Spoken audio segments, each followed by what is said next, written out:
warned you, we've got to put it into numbers. Let me show you how to do that.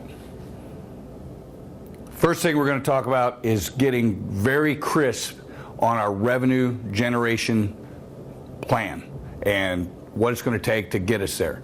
I will tell you that by far the most common error in venture planning, business plan writing, is getting the revenue wrong because people misunderstand the complexity and the time it takes to develop sales.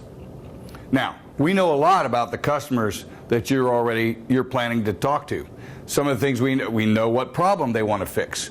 We have a great, very detailed understanding of what motivation they have to fix it, even at the level of the person who's going to decide to buy something. You know the criteria they're going to use for evaluating various solutions. And you know what an order-winning company has to embody to be a highly likely preferred source. That's a lot that most people don't know, but it's still not everything you need to know.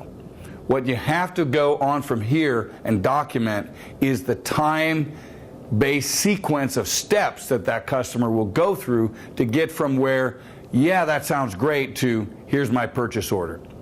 So, first thing we need to know if we want to get their attention is we have to know where they look for information about this kind of solution and what kind of sources do they trust. Then we have to know about their purchasing behavior. Where, how much, what's a normal order size? If you're going to sit there with a spreadsheet and say, I'm going to achieve sales in October, how big is that order going to be? You won't know unless you know what the customer routinely buys when they buy this kind of product. And what is their whole sequence? What's their timeline? What's their process for evaluating a product, deciding to buy it, actually making the purchase, and, oh, by the way, paying for that product after they receive it? So it's a pretty simple map. I've oversimplified. This can get a lot more complicated, but there are at least 5 steps you're going to have to consider for each customer you're dealing with. The first step has to do with your marketing plan. How are you going to get their attention, and how long does it take to put that in place? If you have to get messaging out at a trade show that's not going to happen until next April, well, you've got till next April before you can be at that trade show. Some things can happen pretty instantaneously. In our web-based world, we have a lot of ammo on getting the message out. That's great, but you still have to do it. You got to build the site. You got to make it happen. Second thing you have to understand about each customer or customer group is how they evaluate new products. How long does it take? What do they do? How do you get them started? What is that whole evaluation process?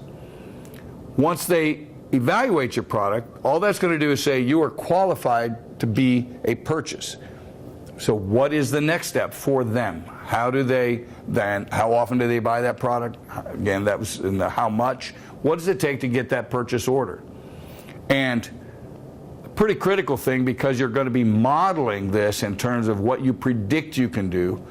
For every person who has evaluated we can apply this to both of all the first 3 steps. Once you get people's attention, what percentage will you assume are going to evaluate it? Out of those who evaluate it, what percentage are you going to assume are going to convert that to an order? Need to have a model that is based on data from conversations with companies who could possibly buy your product. Then how long is it going to take you to respond? What's your delivery cycle? Is this a made to order? Is it a made and to stock? Is it, what is the timetable to fulfill an order? And then finally, what is their payment cycle? When they say yes and you ship, you're going to see a check in 30 days, 90 days? Do you have an incentive? You're going to get it the day they order it because it's online and they're going to give you a credit card? All that is important to this process of modeling and building your revenue model. We have to do this for each customer or customer group and build it up line by line. After we map this process for every one of the customers that are on that top line of your product delivery plan, then we need to turn this into a spreadsheet that includes a revenue plan. We have to build that line by line. There are many parts of this strategy and this business plan that you can build by being very thoughtful, doing lots of research, making decisions about what you want to do. But the entirety of your revenue plan has to be built on actual discussions with potential customers, because it's the only thing that matters. The worst version of this is to say, now that I know there's this big of a market and there are this many customers, all I have to do is get 4% of the market and I'm going to be rich. That may be true, but it has nothing to do with having a credible plan that says you know how to go and get that 4%, that's based on what the customers under that little bucket will do in response to your offer. No plan ever presented to me will continue past that statement, because we'll just stop.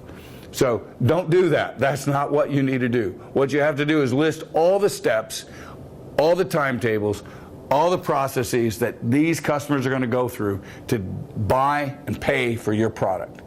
When you have that based, especially credible, is when you have it based on previous commitments that customers have said to you that when you can do this, I'll do this in response. That's the best revenue plan, the most credible revenue plan that you can build. Now, I've hinted in this next statement that maybe there's a problem with seeing a hockey stick graph that says it's going to go along slowly, then all of a sudden I'm going to make a whole bunch of money. Almost everybody's business plan has a hockey stick. The thing is, if you have that hockey stick and it's based on real data from real customers, you can justify it. If it says, I'm going to be in business for the next 3 years and this is going to pick up a lot of momentum, so I'm just going to keep multiplying by 25% growth, and guess what? A hockey stick appears. Again, that's a fatal flaw. You've got to think through, what am I going to have to do over this timetable to increase my sales? What's that going to cost me? Why is it going to produce that result? And then if you end up with this really exciting breakthrough in revenue, that's cool, because you've justified it. When you've done your homework with these customers, you will have a credible revenue plan. In our next step, what we're going to do is aggregate that with all the costs and the complete organizational approach that it takes, and end up with a pro forma profit and loss statement that you can justify.